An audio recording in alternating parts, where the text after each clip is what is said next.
I'll discuss here briefly why I think there's very clear evidence of the Sandbaggers.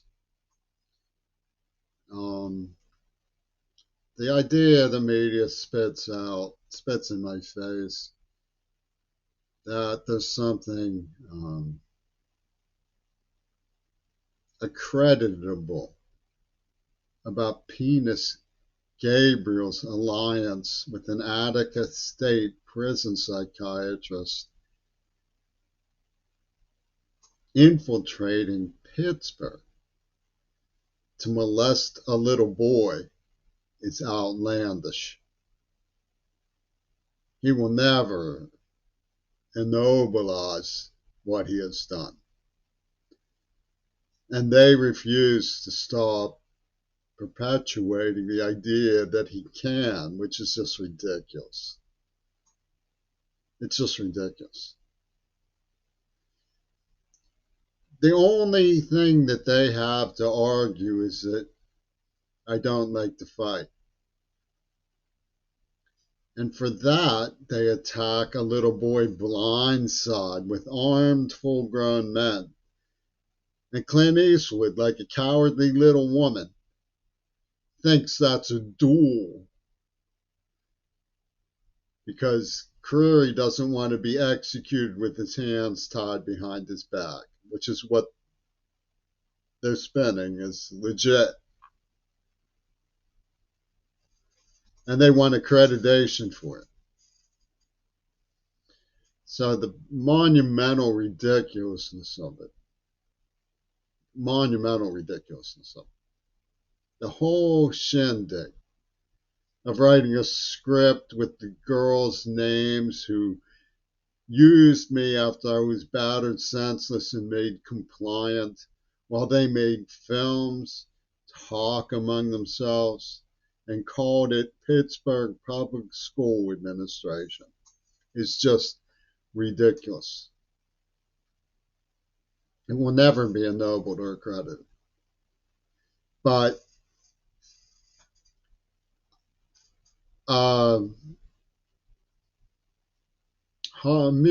of Mirrors reflection room of Mount Rushmores starring their satrapies, totems, line up to announce derision for them. You get groupies who I cross paths with on campus or something, girls who seduce me.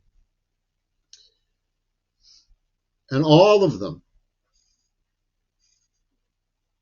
wiggle out of addressing the evidence that a neuroplasm was implanted by Attica State Prison Psychiatry. Some of the people I've talked to in the past, I don't mean the absolutists and the wild fringe of feminism, who are just Fight Club people. And I certainly don't mean the people behind the attacks who doubled up with the Reagan's fundamentalist tripartite, people like Foucault. I don't mean them. I mean the rare, sincere professor of higher learning, women with PhDs. On occasions, I've heard people say, we don't really care for military fundamentalist brainwashing. We don't think it's good or healthy. My mother used to have a magnet on her refrigerator. Beware the man with just one book, which of course is always a religious book. And the one book issue comes to the monger scene with cause it shouldn't. We're talking about children in hospitals and the right to life and raised families. And they are mongering cross purposes with the Christian identity stuff. And they're doing it to make a cruel demonization of a child who they battered and tortured. Non-violence is demonic. They encrypt in their guidelines. They didn't come right out and say nonviolence is demonic. They correlated Martin Luther King to Nazi Germany. And they wrote an essay called Pacifism is Immoral. And the moral dimension of nuclear war. And they have these con artists like Putin, gang banging the whole world. It's a gangbang of the oligarchs. You know, when you look at the cosmos, these mighty fellas are peasants. They're unworthy of taking the whole world as a souvenir to hell. And yet, that's what they're offering to do. And we sat there, let me tell you something. I got off the train in the middle of the night in the wrong place in Philadelphia. I didn't go down to, I thought I'm deaf. So I got off in North Philadelphia. And it was scary. 2 in the morning, North Philadelphia, being white, 19 years old and deaf. 20 years old and deaf. And I know what domestic terror can feel like because I was battered blindside by an armed gang of Klansmen.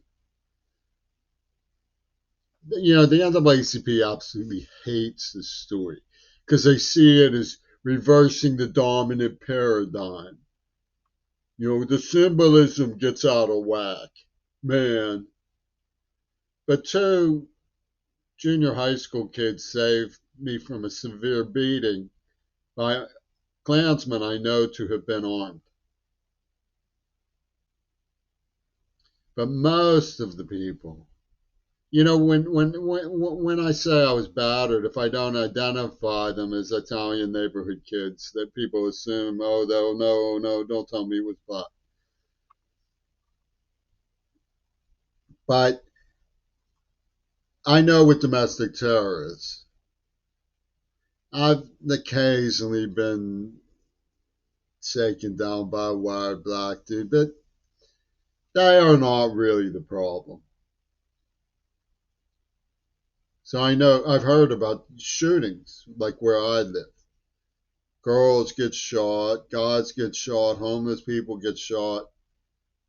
It's really gotten carried away. They had somebody ordered into Uvalde is what I believe, and then given all day. Uvalde, give them all day. Uvalde, give them all day. Yeah, yeah, yeah.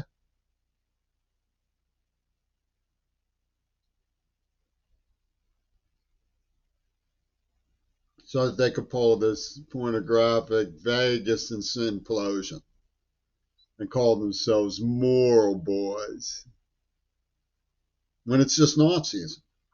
That's all. Puts on a mask and says, I'm Netanyahu, the Zionist, but it's just Nazism.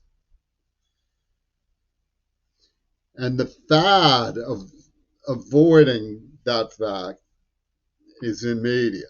That's one of the reasons I believe that there's a stranglehold of sandbaggers too, because they sat pretty through the evolution of Yoko Ono's ascendancy to magnate of war games, preaching the holy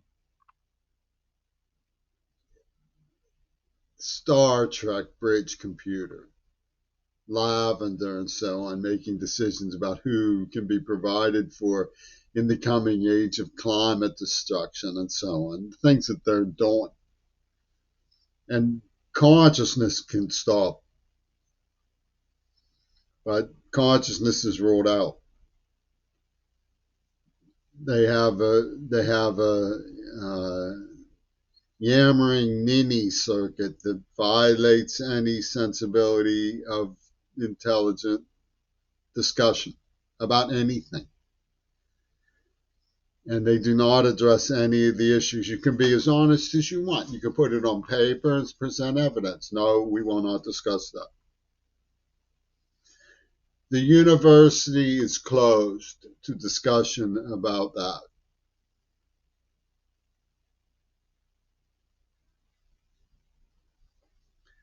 And their persistence suggests sandbaggers. It suggests people who pretended to represent the victims, getting themselves in prominent broadcast positions to advocate for the perpetrators. If you don't understand the concept of sandbaggers, just rewind it. You can look at it with closed captions. Hopefully, the auto closed captions that YouTube provides will accurately capture that sentence, and then you will understand what a sandbagger is. They sat pretty to get into place as broadcasters for the victims, claiming to represent the victims when they were actually advocating for the perpetrators. This is a media conspiracy from Hollywood who talk for all sides. It's a Hollywood talking box. Ask Spike Lee. He can call an actor and they can say something that he doesn't even think is nice to say, that PC wouldn't let him say, and make $1 million getting these, mean spirited looking Italian dudes saying things that are mean spirited.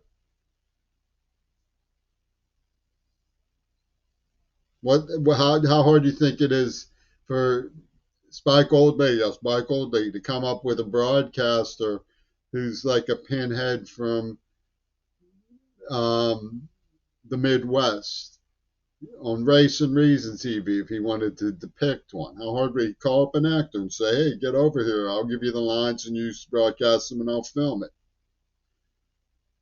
Hollywood is a talking box. It's a con job.